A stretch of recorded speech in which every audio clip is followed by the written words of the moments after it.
Olá, bom dia! Olá, bom dia! Violência contra a mulher. Uma enfermeira foi morta com mais de 30 facadas na frente da filha, no dia em que completaria 33 anos. O marido é o principal suspeito do crime. Idoso morre em incêndio na Serra. O fogo começou no quarto da vítima, que era acamada. Espírito Santo suspende aulas de educação infantil a partir de quinta-feira nas cidades com risco alto e moderado para a Covid-19. 90% dos leitos de UTI infantil estão ocupados nos hospitais capixabas. E as unidades de terapia intensiva adultos chegaram a 88% de ocupação. O Estado anunciou a abertura de novos leitos. Mesmo numa fase crítica, o fim de semana foi marcado por festas, aglomerações e gente sem máscara. Uma falta de responsabilidade coletiva. Em Viana, a Guarda Municipal encerrou um baile clandestino que reuniu mais de 400 pessoas. Você vai ver ainda final feliz para um caso que chocou os capixabas. Estão prontos para a adoção os cães resgatados em apartamento e em sítio de abrigo envolvido em maus tratos e morte de animais. Depois daquele trato na saúde, olha eles ali, o Balu, o Black, a Xuxa e outros fofos estão esperando um novo lar e o carinho de quem ama e respeita os animais. O TN1 te mostra como adotar um deles. E no Dia Internacional do Consumidor, a gente vai falar do mutirão para negociar dívidas. Não deixe de assistir. Aguarde, a gente volta rapidinho.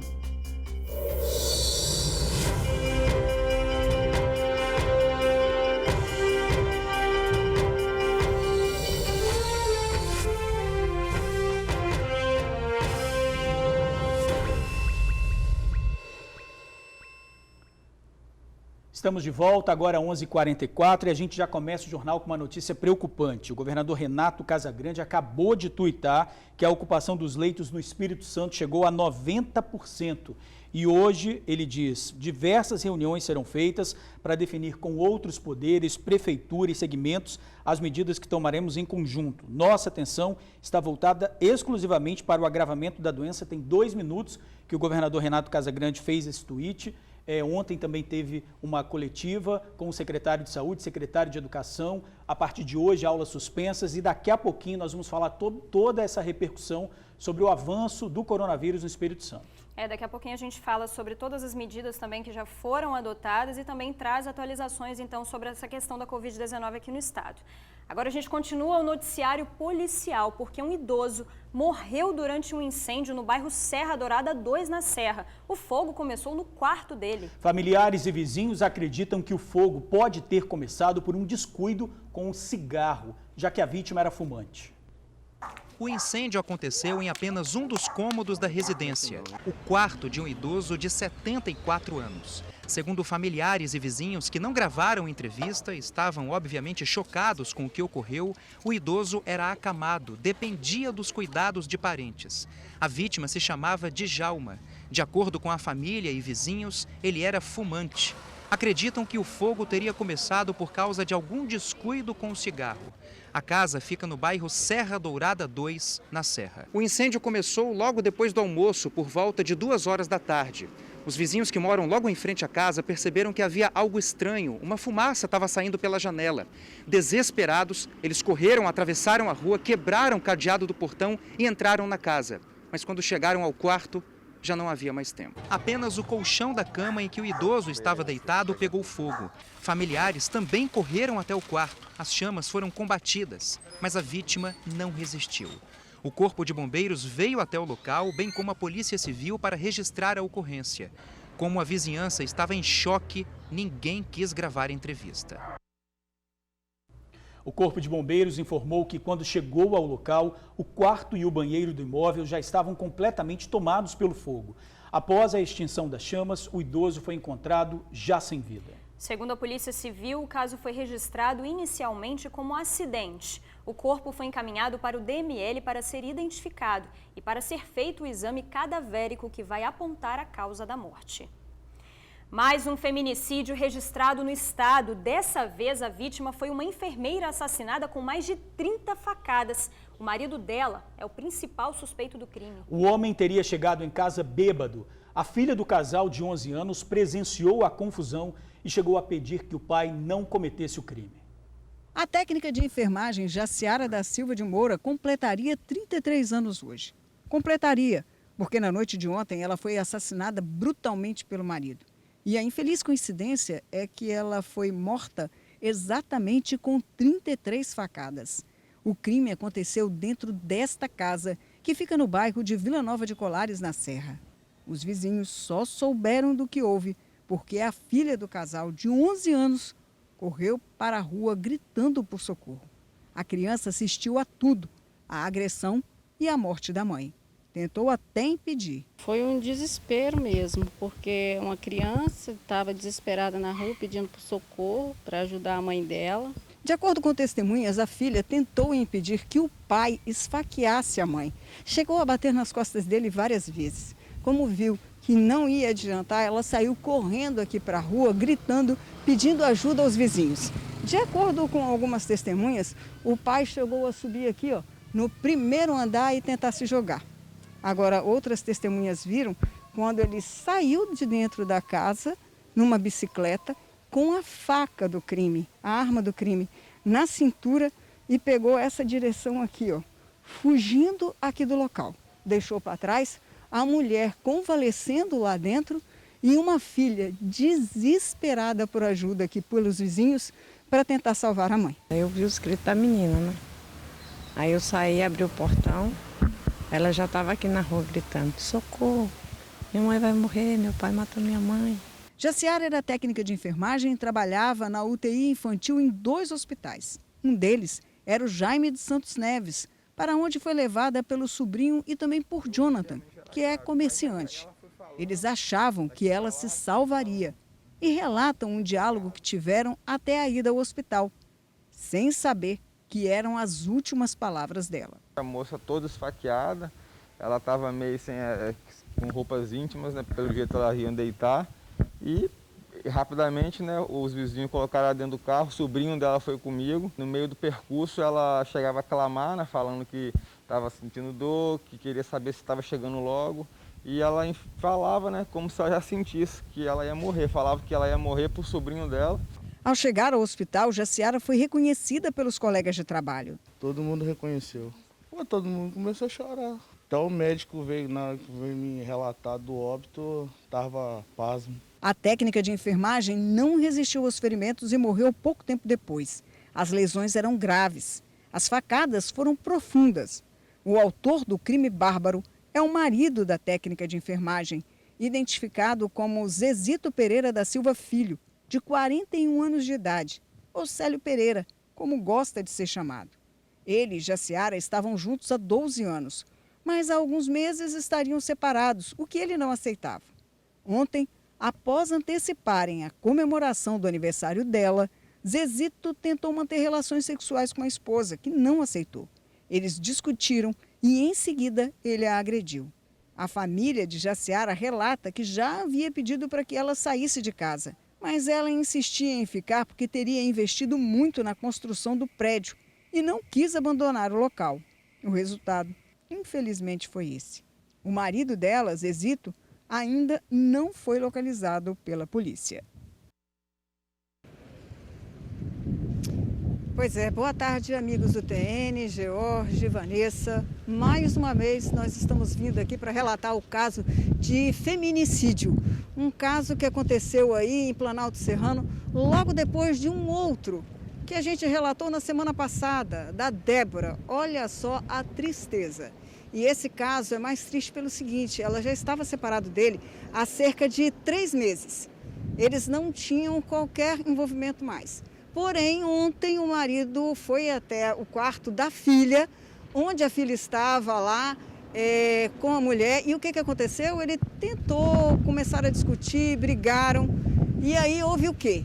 Eles discutiram, ela saiu do quarto da filha, foi até o quarto onde estava o marido. E aí, depois de uma discussão enorme, eles acabaram ele acabou agredindo ela. E foi tão forte essa discussão, gente, foi tão forte, que ele fez tudo isso aí que nós relatamos. Agora, sabe o que é mais grave? O que é pior nessa história toda? É que o marido era investido pela mulher. Ele trabalhava como pedreiro, ele ganhava menos que ela.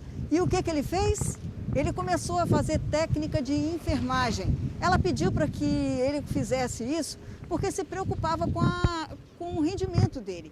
Queria sim que assim que ele terminasse o curso, ela iria arrumar um emprego para ele, iria deixar que ele acabasse se mantendo, e assim que ele estivesse se mantendo aí nessa situação, ela iria pedir a separação dele.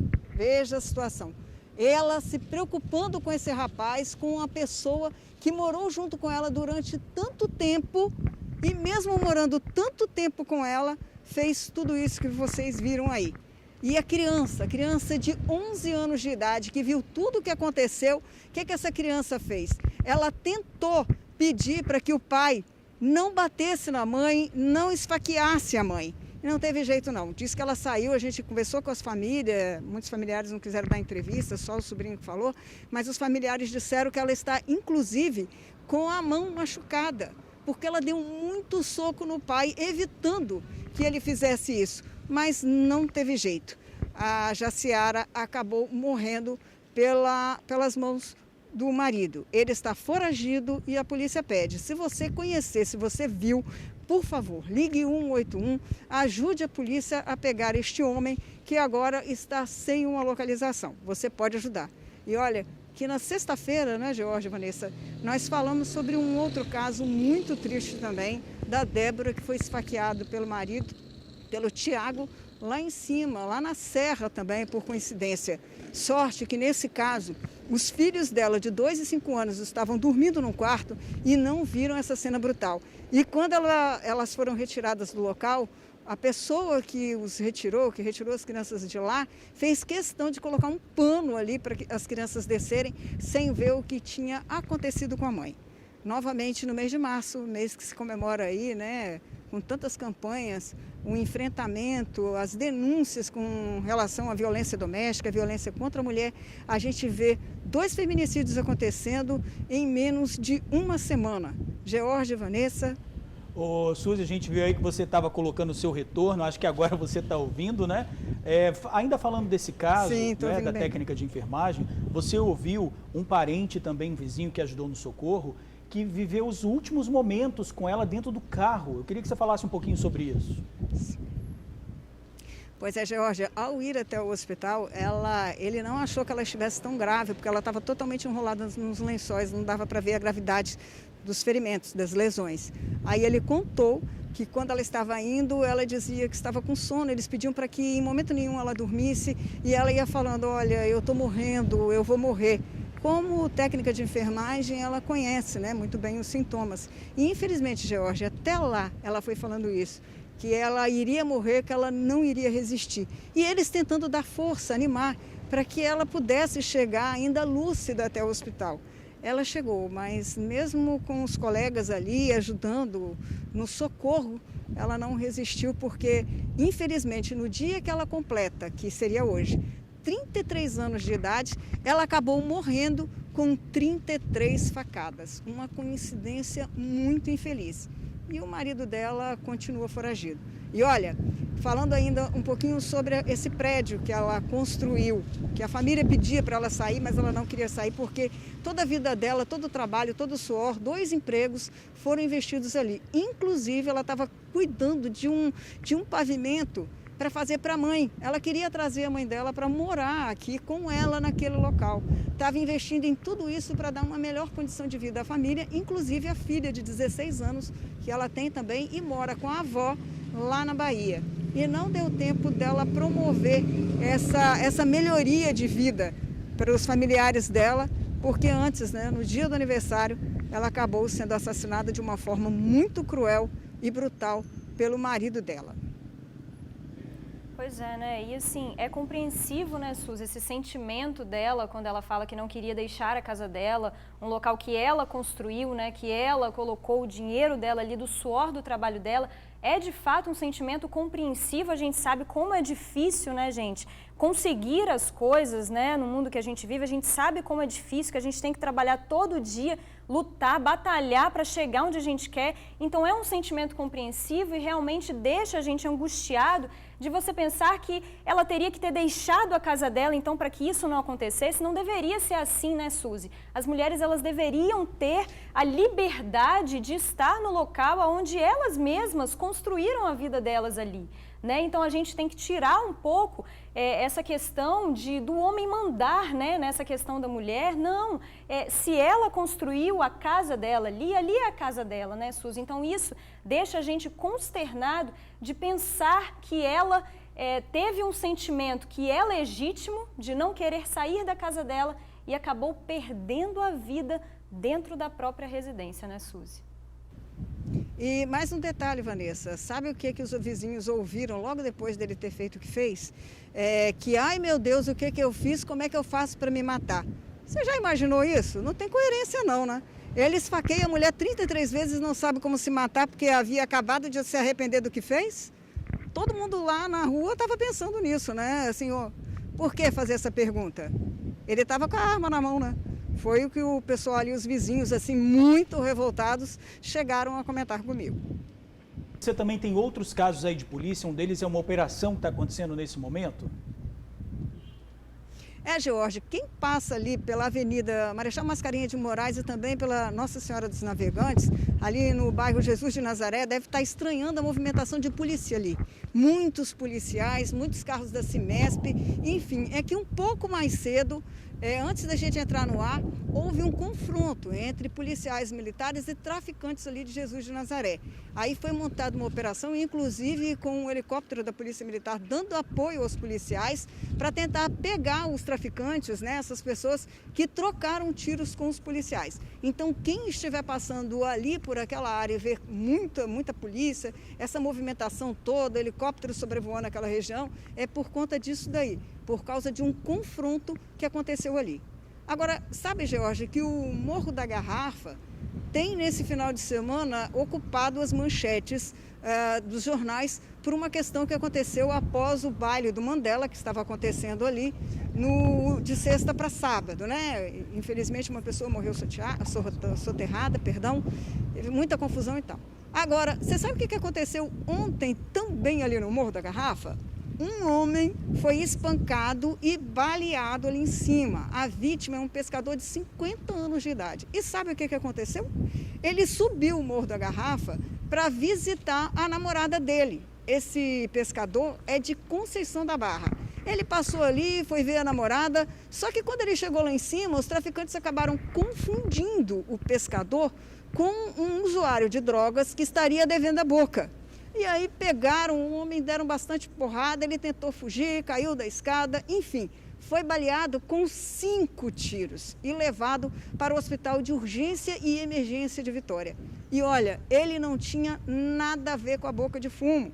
Ele é pescador, estava nessa região, né? Deu uma parada aqui com o barco dele para poder dar uma descansada, entregar os pescados. Quando foi ver a namorada, olha a situação que esse homem se envolveu. E o Morro da Garrafa de novo aí nas manchetes, né? Ok, Suzy, a gente agradece aí a sua participação, muito obrigado mais uma vez, ok? Bom, gente, agora a gente fala do avanço da Covid no Espírito Santo. Eu tinha falado lá no início do jornal que o governador Renato Casagrande tuitou agora há pouco de 90% dos leitos ocupados no estado, os leitos de UTI. Você está vendo aí, ó, a ocupação de leitos no Espírito Santo chegou a 90%. Hoje serão feitas diversas reuniões para definir com os outros poderes, prefeituras e segmentos as medidas que tomaremos em conjunto. Nossa atenção está voltada exclusivamente para o agravamento da crise.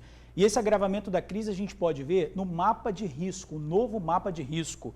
Esse mapa de risco que a gente vai ver agora, eu pedi para rodar aí o mapa de risco, ele tem, gente, 17 municípios em estado grave, ó, risco alto. Afonso Cláudio, Águia Branca, Aracruz, Barra de São Francisco, Boa Esperança, Brejetuba, Cachoeiro de Itapemirim, Ibatiba, João Neiva, Muqui, Pedro Canário, Piúma, Presidente Kennedy, Santa Teresa, Serra, e Vila Pavão e Vila Velha. Aí você se pergunta, né, como é feito esse mapa de risco? Esse mapa de risco, pessoal, ele é feito com várias recomendações do Ministério da Saúde, de especialistas do Centro de Comando de Controle aqui do Espírito Santo, Corpo de Bombeiros, Defesa Civil, Secretaria de Saúde, Instituto Jones dos Santos Neves e também da Universidade Federal do Espírito Santo. Ou seja, a classificação é feita com base em estudos, não é feita assim do dia para a noite, não é isso, Vanessa? E aí são vários fatores, né, que contribuem, a questão da ocupação dos leitos de UTIs, a questão do número de casos, da média móvel de mortos.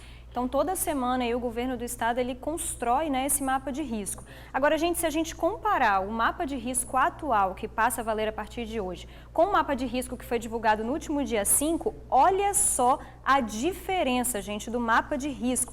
O estado, no dia 5 de março, tinha apenas um município com risco alto para contaminação da Covid-19, que era o município de Ibatiba. A gente percebe, inclusive, que Ibatiba permaneceu agora no risco alto de contaminação nesse novo mapa. E teve município, gente, que passou direto do risco baixo ali no dia 5 de março para o risco alto agora.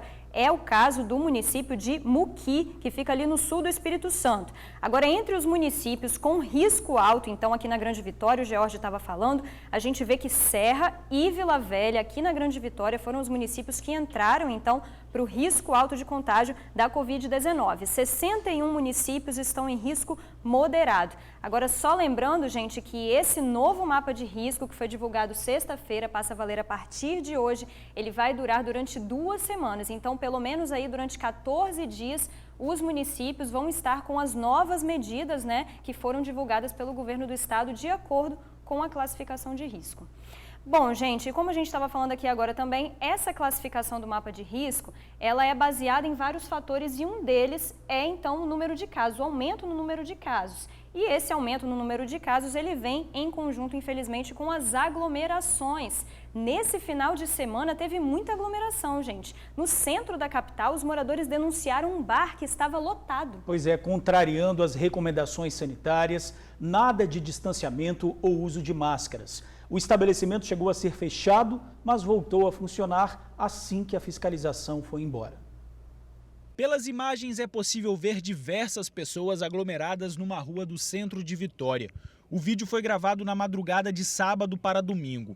As pessoas estão em frente a uma boate que funciona no local. Muita gente demais e não tem condições, cara, de funcionar desse jeito não. Já falamos com os pessoal aqui várias vezes para não fazer isso, mas não tem jeito. Fica todo mundo dançando aqui fora, um monte de gente aqui pulando para lá e para cá, dançando a noite toda. A festa com aglomeração aconteceu na rua Senador Atílio Vivaco, ao lado da Avenida Beira-Mar. O operador de máquina que trabalha em um prédio em frente à rua relatou que a festa acontece todo final de semana e vai até o amanhecer. Toda noite até 6 horas da manhã. Começa sexta, sábado e domingo, direto. Toda madrugada. O seu Antônio ainda disse que sempre liga para a polícia relatando toda a aglomeração. De acordo com ele, os militares até vêm aqui no local, mas assim que a viatura vai embora, tudo volta ao normal. Já ligamos, só que a polícia veio aqui, recolheu tudo e depois agora voltaram de novo. De acordo com quem presencia a cena, a situação se repete há pelo menos 3 meses. Esse morador, que caminha todos os dias pelo centro, fica incomodado com o lixo deixado na rua depois de cada festa. Veja, a cidade está toda suja, né? Aqui e em outros lugares também, não é só aqui não. É uma falta de respeito danado, né? E a prefeitura também tem que cobrar isso aí também, né, rapaz? Tem ideia de ter mais atenção nessa cidade. O seu Antônio se sente desrespeitado com a aglomeração em meio à pandemia. A gente se cuida, os outros não cooperam com a gente, velho. Aí a gente tá pagando por uma coisa que, não tem condições, véio. Não tem cabimento. Um monte de gente desse fica aqui desse jeito. O seu Antônio não está errado não, né? Muita falta de consciência. Entre sábado e domingo, a Prefeitura fiscalizou 32 estabelecimentos em 7 bairros da capital. 3 funcionavam fora do horário permitido ou com irregularidades nos protocolos de segurança. Eles foram notificados e fechados. Mas, como disseram os moradores, inclusive o seu Antônio no centro, assim que a fiscalização foi embora, o bar voltou a funcionar. Pois é, Vanessa, mas não parou por aí não, tá? Teve registro de aglomeração em toda a Grande Vitória. Olha só a festa que aconteceu em Viana.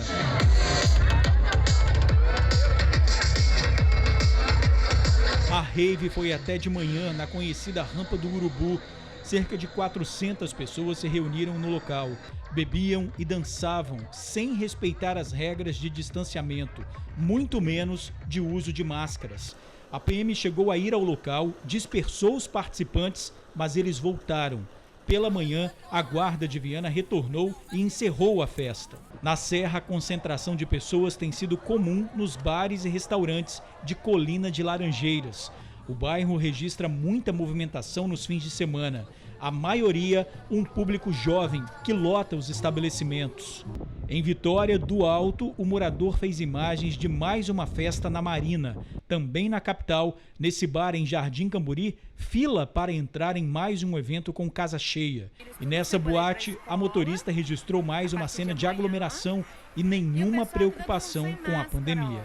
Aí, ó, nossos filhos tudo sem poder ir para a escola e o pessoal, todo mundo sem máscara, ó. Isso aqui, necessário? Necessário isso? Ainda falando sobre pandemia, os secretários de Saúde e de Educação do Espírito Santo fizeram uma live ontem e falaram sobre o atual estágio da pandemia no Espírito Santo. Nésio Fernandes e Vitor De Angelo anunciaram medidas na educação que passam a valer essa semana e a partir de hoje, tá? O repórter Vitor Zucolotti traz as informações pra gente. Olá, Vitor, boa tarde.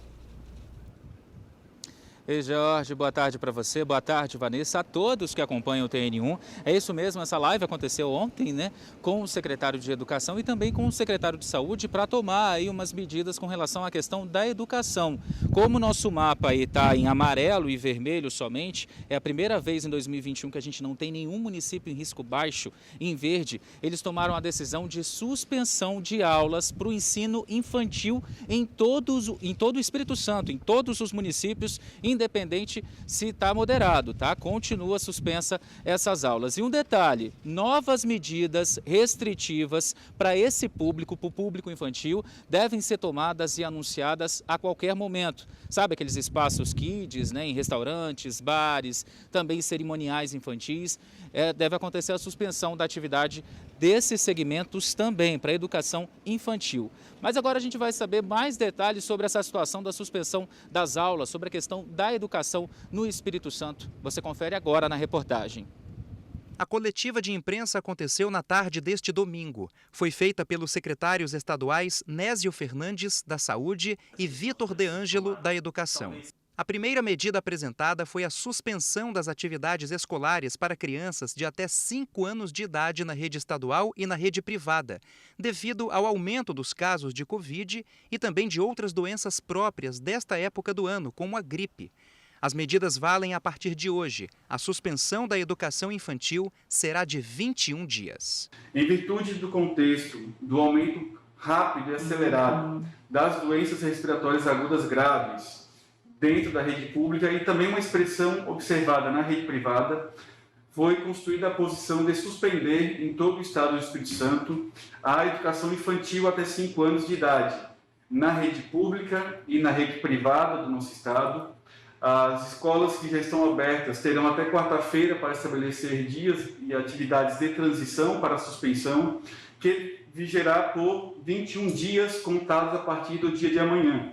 Estamos anunciando, então, uma suspensão por 21 dias, portanto, para 3 semanas, da educação infantil, idade de 0 a 5 anos, incluindo, então, creche de 0 a 3 e a idade de 4 a 5 anos, que é a pré-escola. Essas duas fases compõem a educação infantil. Por 3 semanas, para todos os municípios que, no mapa de risco, em vigor a partir de amanhã, estão classificados como moderados, e independentemente se na semana 2 e na semana 3 eles vierem a ser reclassificados em risco baixo. O governo deu um prazo de 3 dias para a transição, a fim de que as famílias possam se organizar. Os secretários já anteciparam também que outros espaços frequentados por crianças terão suas atividades suspensas.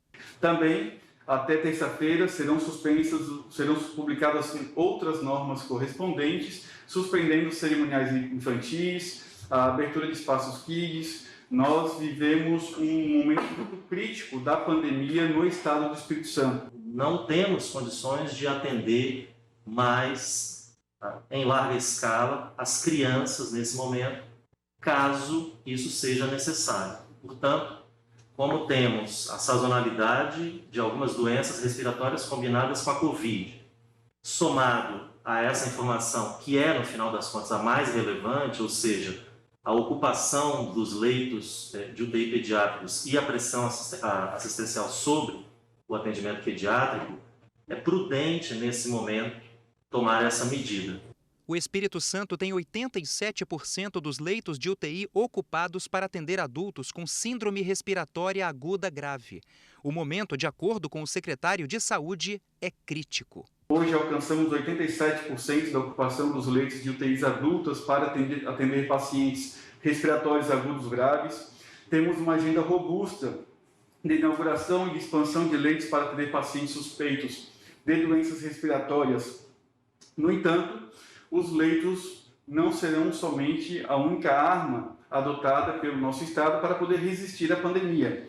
É necessário, neste momento crítico que o nosso Estado vive e também o conjunto do país, a adoção de medidas progressivas de restrições às atividades sociais. De acordo com o que foi apresentado na coletiva, tudo isso seria para evitar o colapso do sistema de saúde aqui no Espírito Santo. Nós iremos, a partir então do dia de hoje, estar progressivamente anunciando novas medidas e atualizações de tudo aquilo que é necessário para que o Espírito Santo não colapse em nenhum momento e siga dando exemplo para o país de que é possível unir as instituições, o povo, as pessoas moderadas, é possível enfrentar o escárnio, é possível enfrentar a negação e adotar as medidas necessárias e proporcionais a cada momento da pandemia.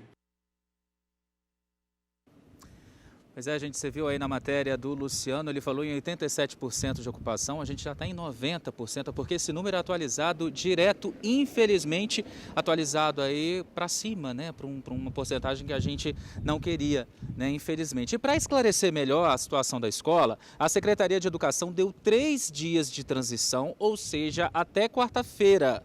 Então, até quarta-feira, as crianças ainda podem ir à escola, mas a família que puder e quiser, já a partir de hoje, pode suspender a ida da criança ao colégio, tá ok? Quem fala isso é o secretário de Educação, dá uma olhada.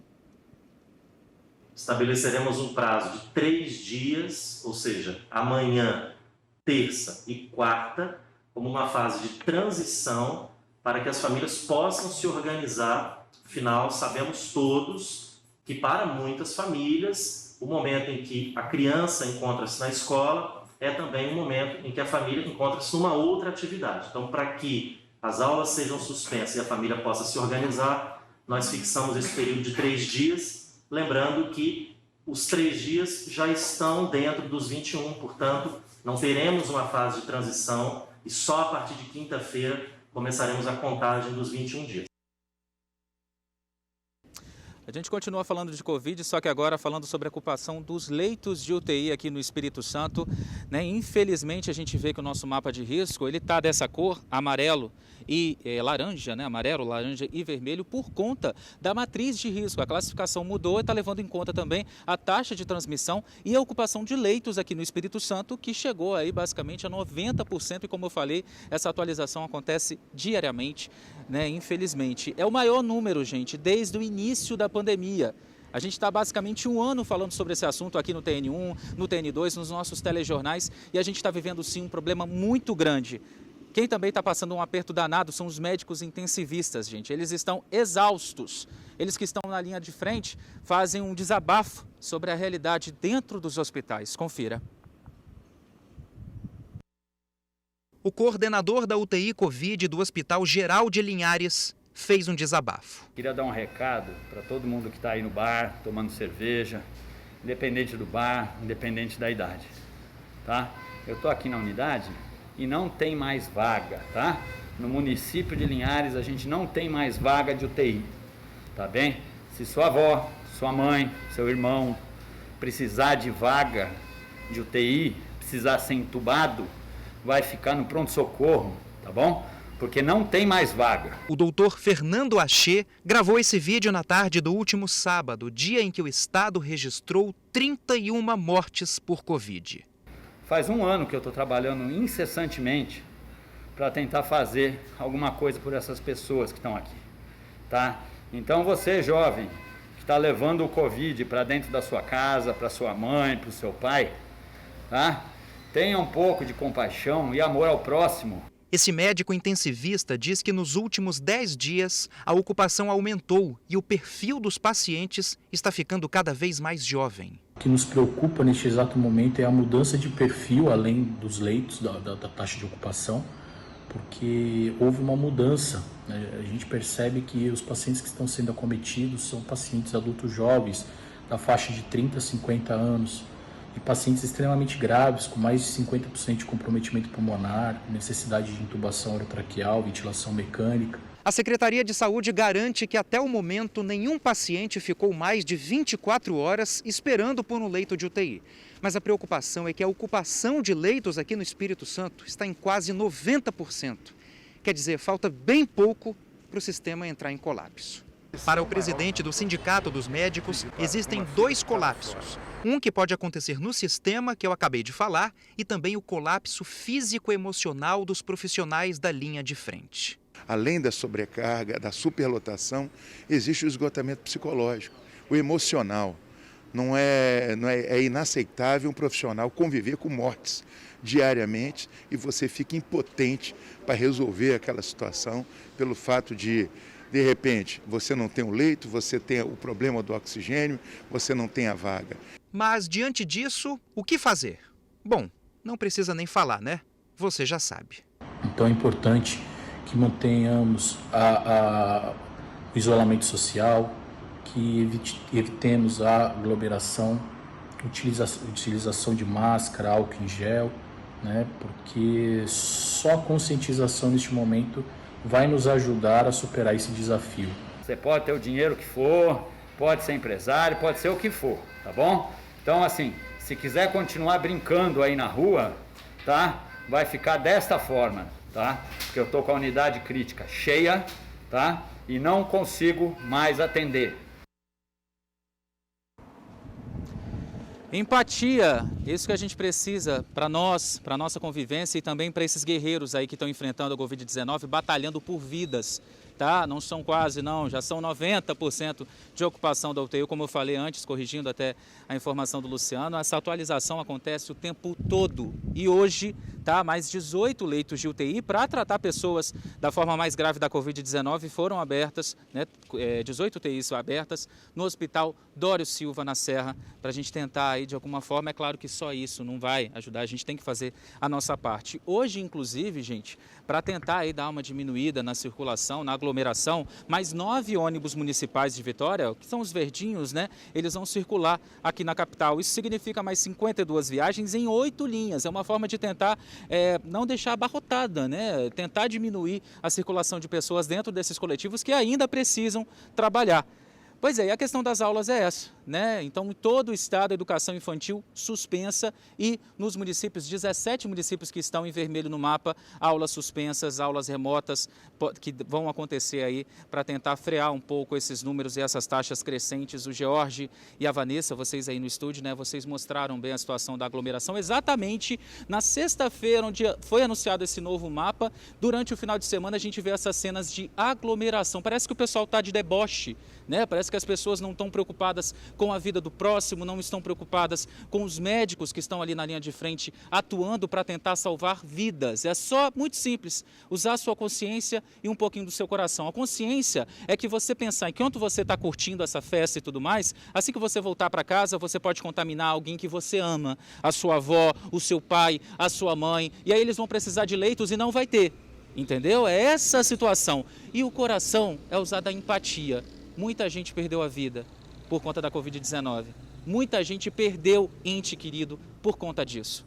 Máscara, álcool em gel, higienização, não aglomerar. É um mantra que nós do jornalismo e da ciência e da saúde, nós estamos cantando, né, falando desse mantra desde o início, há mais de um ano basicamente, por conta da situação da pandemia. E agora o Espírito Santo está vivendo o seu pior momento. A gente fala, né, George, Vanessa, só falta aí o pessoal se conscientizar, porque, como vocês mesmos mostraram aí a publicação do governador Renato Casagrande, a situação, infelizmente, está, sim, muito preocupante no nosso estado. E vamos seguir com força, passando as informações e, por favor, cuide-se para cuidar do outro. É isso, George, Vanessa, eu volto com vocês aí no estúdio. Muito bem pontuado, meu amigo. Obrigada pelas suas informações, Vitor Zucolotti. E, gente, a gente ouviu no VT do Luciano falando sobre essa questão dos jovens, né, George? Só reforçando, o médico intensivista disse o seguinte, que o que está chamando a atenção agora é que cada vez mais jovens estão ficando mais graves também. Eles chegam nas UTIs, evoluem para um quadro grave da Covid-19, chegam a precisar de intubação e justamente são esses jovens que, infelizmente, a gente continua vendo, né, que estão participando das aglomerações. E aí, além disso, eles acabam levando também o vírus para casa, né, George? Exatamente, Vanessa. O Vitor falou de empatia. Para quem não sabe o que é empatia, é se colocar no lugar do outro. E desde março do ano passado, essa palavra vem sendo usada. Mas parece depois que um ano depois, ninguém aprendeu. Aliás, muita gente não aprendeu. Não vou falar ninguém, porque muita gente está se conscientizando. Mas por essas imagens, a gente vê que as pessoas não estão se conscientizando. Por isso, o governo está tomando medidas mais radicais para conter. Já que a pessoa não tem empatia e não quer se colocar no lugar do outro, também não adianta reclamar das medidas que estão sendo tomadas pelo governo. Pois é, né, George? Justamente falando sobre essas medidas, ontem manifestantes foram às ruas para apoiar o presidente Jair Bolsonaro e protestar contra as medidas de restrição contra a Covid-19 que foram implementadas aqui no estado. Com discursos a favor do presidente, os manifestantes gritaram palavras de ordem contra as medidas de restrição, como o fechamento das escolas e também do comércio, além de críticas ao governador do estado, Renato Casagrande. Em Vila Velha, gente, os manifestantes partiram da Prainha e seguiram pelas ruas da cidade até um ponto de encontro, próximo ali à Terceira Ponte. Já na capital, o grupo se concentrou na Praça do Papa e parte dos manifestantes seguiu para o bairro Bento Ferreira, em frente à casa da mãe do governador Renato Casagrande. Pois é, faz protesto, mas todo mundo ali é aglomerado, né? O governador Renato Casagrande se pronunciou sobre a atitude dos manifestantes que seguiram até a residência da mãe dele. Na postagem que você está vendo aí, Renato Casagrande ressaltou que o movimento foi legítimo, mas disse ser inaceitável irem até a casa da mãe dele, uma idosa de 88 anos e com diversas comorbidades, com atitudes agressivas, colocando em risco a vida dela. Ele também postou um vídeo falando sobre a situação e pedindo mais respeito. Vamos ver esse vídeo. Manifestantes que são contra as medidas que nós estamos tomando desde o início da pandemia, para que a gente possa reduzir a transmissão do vírus e salvarmos vidas, foram às ruas e se manifestaram em carreatas, diversas carreatas, e até aí tudo bem, tudo legítimo, porque é direito do cidadão se manifestar. Só que eles foram para frente da casa da minha mãe e fizeram uma manifestação com palavras violentas, com manifestações de expressões violentas. Minha mãe tem 88 anos de idade, diversas comorbidades. Minha mãe podia ter passado mal, podia ter sofrido algum mal súbito, né, pela forma como eles chegaram em frente à casa da minha mãe. Então, de fato, é para a gente ficar indignado com esse tipo de manifestação que não respeita a vida dos capixabas e não respeita também a vida de uma pessoa da idade da minha mãe, que infelizmente teve que suportar esse tipo de manifestação. Então, eu quero aqui manifestar minha indignação, né, todo respeito a quem está se manifestando de uma forma legítima, mas nós temos que preservar a vida das pessoas. É fundamental que a gente respeite a vida das pessoas. É esse meu apelo neste momento que a gente está vivendo da pandemia. Não dá para aceitar isso, né, gente? Olha, um acidente entre 3 veículos interditou a BR-101 por mais de 1 hora. A batida aconteceu na altura do bairro Barro Branco, na Serra. Segundo o Centro de Controle Operacional da ECO 101, o acidente envolveu 2 carretas e uma viatura da PM. Os veículos ocuparam as 3 faixas da rodovia e o local ficou completamente interditado no sentido sul. Uma pessoa ficou ferida e foi levada para o hospital de urgência e emergência. A carga de verdura que uma das carretas transportava ficou na pista. A população teria sido autorizada a pegar. A PRF esteve no local e liberou que os veículos seguissem pelo acostamento. Nesse momento, o tráfego está no sistema Pare e Siga. E a seguir você vai ver Confusão em bar termina em tiros. Um homem acabou morto e uma adolescente que saía da igreja foi vítima de bala perdida. Jovens afirmam que foram vítimas de homofobia. As duas foram agredidas na orla de Camburi. As medidas restritivas anunciadas pelo Estado para 17 cidades capixabas que estão em risco alto para a Covid-19. E a morte de uma professora de Vitória, vítima da doença. E o TN1 fala ainda de um mutirão para negociar dívida. A gente volta rapidinho. TN1 de volta, agora 12h29, e a gente fala que no fim de semana 2 jovens foram agredidas a golpes de facão e cacetete na praia de Camburi, em Vitória. O suspeito do ataque trabalharia como vigilante em um quiosque da orla. Somando os pontos do braço direito e da perna esquerda, são 30 pontos. Ambos os cortes foram profundos. Essas 2 jovens de 19 e de 18 anos que namoram há 1 ano foram agredidas a golpe de facão e cacetete no último final de semana. As agressões foram no calçadão da praia de Camburi, na madrugada de sexta para sábado. O agressor trabalharia como vigilante. A gente parou na frente do quiosque, que a gente estava conversando, só que aí o carinha apareceu e começou a discutir com a gente. Foi quando ele começou a agredir a gente com palavras. Ele falava pra gente sair da frente do quiosque, porque ele não era local disso. A confusão virou agressão e o pior quase aconteceu. O facão atingiu o braço e a perna da jovem de 18 anos e cortou o celular da de 19 ao meio. Antes eu nem tinha visto que ele tinha quebrado meu celular. Eu só fui notar quando eu fui pegar meu celular para ligar para alguém. Que ela já estava caída no chão, sendo atendida pelos pessoal que estava lá, até o SAMU chegar. Que eu fui pegar meu celular para ligar para a mãe dela, para ligar para qualquer pessoa, e meu celular estava quebrado. Todos foram parar na Delegacia Regional de Vitória. Mesmo com o flagrante e o exame de corpo de delito da jovem, o suspeito foi liberado. Eu queria pelo menos que ele fosse detido, né? Porque, querendo ou não, dá pra ver que ele já tinha feito outras vezes e se ele tá solto, ele pode fazer outras. A vítima se recupera das agressões aqui no bairro Resistência, em Vitória. A cadeira de rodas é porque o corte na perna foi profundo e quando ela precisa se locomover, a cadeira acaba ajudando. E como a gente está em resistência, é preciso falar da resistência ao preconceito. O casal de namoradas não tem dúvida, elas foram vítimas da homofobia. Tenho certeza que se fosse um casal de hétero, ele não faria isso por ser um homem e uma mulher. Além de ser liberado pouco tempo depois para ir para casa, o suspeito ainda quis levar o facão embora. A mulher dele voltou para buscar o facão. Só que não deram porque a escrivã falou: é arma do crime, você não pode levar. O suspeito de 50 anos assinou um termo circunstanciado por lesão corporal e foi liberado após assumir o compromisso de comparecer em juízo. O procedimento será encaminhado para a Justiça. A nossa produção ligou para o quiosque em que o vigilante trabalharia, mas ninguém atendeu as ligações. Gente, um homem morreu e uma adolescente de 13 anos ficou ferida durante um tiroteio que aconteceu no bairro Nova Palestina, em Vitória. Os tiros teriam começado depois de uma discussão em bar. A adolescente saía da igreja quando foi ferida. O tiroteio ocorreu nesta rua, conhecida como Rua da Feira, no bairro Nova Palestina, região de São Pedro, em Vitória. Segundo testemunhas, a confusão começou num bar. A vítima, de 29 anos, que não foi identificada, teria discutido com alguém no estabelecimento. A discussão ficou acalorada, daí começou o tiroteio. O homem acabou sendo baleado e morreu. Um dos tiros também acabou atingindo uma adolescente que estava na rua. Primeiramente, ela foi socorrida para o pronto atendimento de São Pedro. Do PA, a adolescente de 13 anos foi transferida aqui para o hospital infantil. Ela foi ferida com um tiro na coxa esquerda.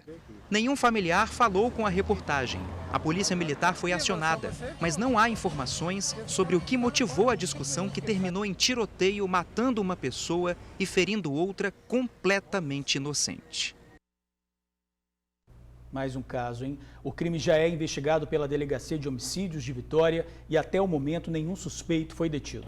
Uma confusão em um bar do bairro Vila Palestina, em Cariacica, terminou em tiros. No vídeo feito com o celular é possível ver várias pessoas aglomeradas na calçada do comércio e no meio, 2 homens discutem. Quem estava no local afirmou que um dos envolvidos estava armado e chegou a apontar o revólver para o outro. A PM foi acionada e, para conter a confusão, chegou a atirar para cima. O homem que estava armado conseguiu fugir na garupa da moto de um comparsa. Ele deixou a arma para trás. Ninguém foi preso e também não houve registro de feridos. Ô Vanessa, você sabe que data é comemorada hoje? Eu sei, Jorge, é o Dia Internacional do Consumidor. Graças a Deus tem esse documento ali, essa lei para proteger a gente, né? E olha, tem mutirão para aliviar os problemas de quem está endividado. É hora de negociar, amigos. Felipe Chicarino mostra os caminhos. Ele está com o diretor do PROCON do Estado. É isso mesmo, meu amigo? Muito boa tarde para você. Explica pra gente como é que vai funcionar esse mutirão. Oi, Vanessa. Boa tarde para você, boa tarde, George, boa tarde a todos que nos acompanham pelo TN1. Muito obrigado pela audiência de vocês. Antes de falar desse mutirão, eu já quero falar de uma lista, porque hoje, Dia Mundial do Consumidor, o PROCON aqui do Espírito Santo divulgou uma lista que ninguém quer estar, que nenhum comerciante quer estar, que nenhum empresário quer estar, que é a lista das empresas mais reclamadas. Eu já vou chegar aqui agora para conversar com o Rogério, que é o diretor-presidente aqui do PROCON. Ô Rogério, já quero perguntar para você o seguinte, não vamos entregar as empresas não, mas o ramo de atividade delas, qual é o ramo mais reclamado? O pessoal está bravo, o pessoal já está aqui revoltado. Boa tarde. Boa tarde, Felipe. Boa tarde, telespectadores da Rede Tribuna. O ranking é liderado por empresas de telefonias móveis, seguido por empresas varejistas, né, comércio em geral, e depois pelas instituições financeiras. Agora, diretor, hoje é o Dia Internacional do Consumidor. A gente tem mais o que comemorar ou mais o que se preocupar? Com certeza nós temos que comemorar. Nós temos um Código de Defesa do Consumidor, que ano passado completou 30 anos, mas na linha da história 30 anos é um pouco tempo, ele precisa ser atualizado, fazer enfrentamento da questão do superendividamento, mas é uma conquista da nossa Constituição de 88. É o direito do consumidor positivado. Agora agora sim, viu, Vanessinha? Agora sim a gente vai falar desse mutirão que acontece, anotem aí o site, ele acontece pelo consumidor.gov.br, repetindo, consumidor.gov.br. E essa negociação vai ser exclusivamente pela internet e envolvendo empresas do ramo financeiro, é isso, diretor? Exatamente, Felipe. PROCONs de todo o Brasil se sentiu na necessidade de fazer esse mutirão online. Nós estamos vivendo um momento de pandemia, de isolamento social, então nós temos que ter responsabilidade. Então nós estamos ofertando a consumidores de todo o Brasil que quiserem participar, como você já deu o endereço, deu consumidor.gov, entrar lá na plataforma, fazer o seu cadastro e os PROCONs vão acompanhar essa negociação para os consumidores. É uma oportunidade, muitos consumidores também se sentem, inclusive, constrangidos de procurar os órgãos que estão com superendividamento, como eu falei aqui agora. Então, é uma oportunidade que ele tem para limpar o seu nome. E é bom não deixar passar muito, porque quanto mais você passa, o juro também vai aumentando, né, diretor? Com certeza, inclusive, aproveitando também a oportunidade, nós temos um setor aqui de cálculo do PROCON que pode auxiliar também os consumidores que estão em dúvidas com essas questões dos juros abusivos. Estou precisando, tá? Estou tendo uma treta aí, estou precisando. Mas aqui, vou falar, a gente está falando dessa questão do mutirão, o George está rindo lá, George? Quem não tem treta hoje, George? O negócio tá feio.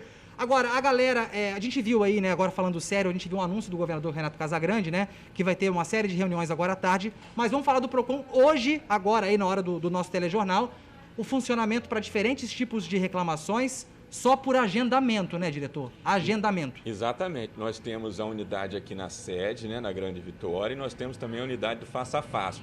Aqui nós estamos fazendo atendimento 24 pessoas dias e na sede 69. Quero aproveitar essa oportunidade, nós estávamos conversando aqui um pouco antes de começarmos a entrevista, para as pessoas que agendam e não podem vir, para avisar, para desmarcar, para nós aproveitarmos e reagendar os consumidores. Nesse momento nós temos 4 atendentes aqui, somente um está atendendo porque as outras 3 não compareceram. Então, por favor, você que fez seu agendamento e não pode vir, faça contato para cancelar esse atendimento para nós remarcarmos outros consumidores que estão esperando. É isso aí. Parabéns pelo Dia do Consumidor, então, Rogério. Você que ajuda aí a brigar pelos direitos do consumidor. Muito obrigado, viu? Boa tarde para você. Obrigado, Felipe. Consumidores somos todos nós. Parabéns para todos nós. É isso aí, então, só para gravar, então, quem tá com problema aí com banco, com financeiro, emprestou dinheiro para avó, ai meu Deus do céu, tá com treta? Vamos lá, então, é o consumidor.gov.br, consumidor.gov.br. Eu volto para você aí, Vanessinha, George. Pessoal, vamos se cuidar, não tá brincadeira não, viu? Boa semana a todos. Felipe, quem nunca teve essa treta que atire a primeira pedra, né? Exatamente, todo mundo hoje em dia não tá fácil para ninguém, né, George? Felipe, obrigada, viu, pelas suas informações. Bom, gente, bora falar agora de coisa boa. Tudo fica muito mais gostoso quando você usa o leite da Mari. Quem compra sabe que ele é o mais gostoso, forte e saudável. Bom para toda a família. Leite da Mari é um produto capixaba, com qualidade e procedência que você pode confiar. Com o leite da Mari no seu café da manhã, ele fica muito mais gostoso. Suas receitas ficam muito mais saborosas. O seu lanche fica muito mais nutritivo. Com o da Mari, tudo fica mais gostoso. Olha, agora a gente volta a falar da Covid porque o avanço no número de casos e o aumento na ocupação de leitos obrigou o governo a tomar medidas restritivas, como a gente já falou aqui, né, Vanessa? George, o novo mapa de risco aponta 17 municípios com risco alto de contágio. Na Grande Vitória, Serra e Vila Velha. Nestas cidades, escolas e bares ficam fechados.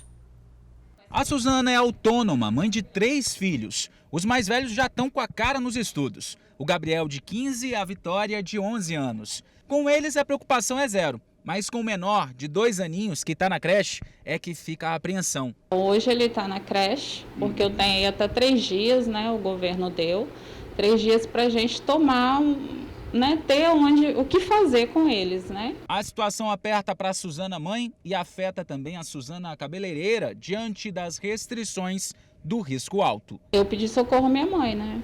Ela vai vir para cá, vai ficar com ele durante a semana e na sexta ela vai para casa e vai ser assim até que normalize, né? Até que a nossa vida volte normal. Nessa escola particular, o primeiro dia de aula suspensa foi assim: sala vazia, pátio vazio, quadra vazia. A direção já esperava por algo do tipo, mas não de forma tão rápida. Não, nós já tínhamos o conhecimento de que caso o município de Vila Velha estivesse no risco alto, as escolas seriam obrigadas a fechar. Entretanto, nós fomos pegos de surpresa numa sexta-feira, fato esse diferente que houve o ano passado, onde o governo teve uma sensibilidade e nos deixou adequar durante 3 dias. O diretor, por seguir as normas sanitárias, acredita que o ambiente escolar é que deveria ser preservado. As aulas poderiam continuar. Os nossos protocolos são extremamente rígidos, mas somos muito preocupados com isso, tanto é que o índice de transmissão nas escolas ele é baixíssimo. De forma que hoje eu costumo dizer que existem 2 mundos. É um mundo que nós temos do portão para dentro, onde somos extremamente rigorosos com todos, e um mundo completamente diferente do lado de fora, onde infelizmente as pessoas não colaboram, não contribuem. As aulas estão suspensas e a partir desta segunda-feira, um outro setor que já está preocupado com a situação é o setor dos bares. É que os estabelecimentos estão proibidos de abrir nos municípios que estão em risco vermelho, em risco alto para o contágio da Covid-19 no mapa. Uma preocupação porque 40% dos estabelecimentos já fecharam por conta da pandemia, segundo informações do sindicato do setor. Nós temos debatido e exposto que estabelecimentos formais são sim aliados no combate à Covid. Restringir os horários desses estabelecimentos é você delegar à população a demanda informal, a demanda clandestina. O novo mapa de risco entrou em vigor nesta segunda-feira. Com a mudança da matriz que classifica os municípios, 17 cidades estão com risco alto de contágio. Com a mudança, as medidas mais restritivas foram estendidas de 7 para 14 dias nessas cidades. O restante do mapa está em amarelo. Os outros municípios estão em risco moderado. O motivo é o aumento da taxa de transmissão e também da ocupação de leitos de UTI para tratar pacientes com a Covid. A nossa parte nós vamos cumprir, nós vamos abrir os leitos, os 900 leitos, mas tem um limite a abertura de leitos, né? Tem um limite porque falta recursos humanos, falta equipamentos, falta insumos. É hora da gente se proteger e proteger as outras pessoas, é agora. E na volta do TN a gente traz em destaque: menino de 3 anos presencia os pais sendo assaltados. Os bandidos ainda fizeram ameaça de morte. E ainda, animais resgatados de apartamento em Vila Velha em busca de um novo lar. Eles foram tratados, passam bem e agora estão disponíveis para adoção. Já já a gente te explica como adotar esses bichinhos, viu? Fica aí que a gente volta rapidinho. E agora o momento em que uma família é assaltada em Vitória. Uma criança de 3 anos presencia o crime. Pai, mãe e filho seguem pela região conhecida como Curva do Rabaioli, no bairro Santo Antônio. De repente, 2 criminosos em uma moto aparecem e o que está na garupa desce. Ele anuncia o assalto e vai até a mulher pegar os pertences dela. Depois, é a vez do homem ser revistado. Os bandidos roubam a carteira, uma bolsa da vítima e o celular. Eles ainda fazem várias ameaças e sequer se importam com a presença da criança, que fica entre os bandidos. Em seguida, os criminosos fogem. E agora a gente tem um recado do Super Atacado Casa. Olha só quantas promoções bacanas. Quer encontrar tudo em um só lugar? Super Atacado Casa. Quer ter uma mesa posta bonita como essa? Ou que tal mudar a decoração da sua casa? Vem no Super Atacado Casa. Aqui você encontra uma grande variedade de itens para o seu jardim. E se você quer oferta, então toma jogos de xícara diversos modelos a partir de R$ 45,95. Difusores de aromas a partir de R$ 9,95. Aqui você encontra jogos de panelas, jogos de talheres e de tudo para sua cozinha. Processador de alimento a partir de R$ 29,95. Balança digital de cozinha, 10 quilos, R$ 29,95. E se você quer novidade, então toma. Garrafa térmica com marcador de temperatura em LED, R$ 49,95. Aqui você também encontra uma grande variedade de produtos para o seu amigo pet. E tem muito mais ofertas esperando por você. Cama, mesa e banho, presentes, decoração, ferramentas. Super Atacado Casa, Cariacica e Guarapari. Muitas promoções legais, né, gente? Vale a pena conferir. Bom, um final feliz para os animais resgatados em abrigo envolvido num caso que chocou os capixabas. Cães e gatos foram abandonados dentro de um apartamento em Vila Velha. Alguns não resistiram e acabaram morrendo. Outros viviam no sítio também em condições precárias. Os animais sobreviveram, ganharam tratamento e agora estão livres de maus tratos e já esperam um novo lar. Olha só, gente, cadê? Bota aí a imagem dos animais. Olha só como eles estão bonitinhos, gente, que diferença, né? Agora, você quer conhecer melhor esses cães prontinhos para adoção? É só entrar em contato com a Ana Sutil no telefone que vai aparecer agora aí na sua tela, ó, 99991 5871, 99991 5871. Dá uma ligadinha, gente. Quem sabe você não se encanta por um desses animais, né, George? Isso aí, vamos aumentar a família, né? Claro. Gente, a gente fica por aqui. Obrigado por assistir ao jornal, começando a semana e até amanhã. Ótima semana para vocês. Até amanhã.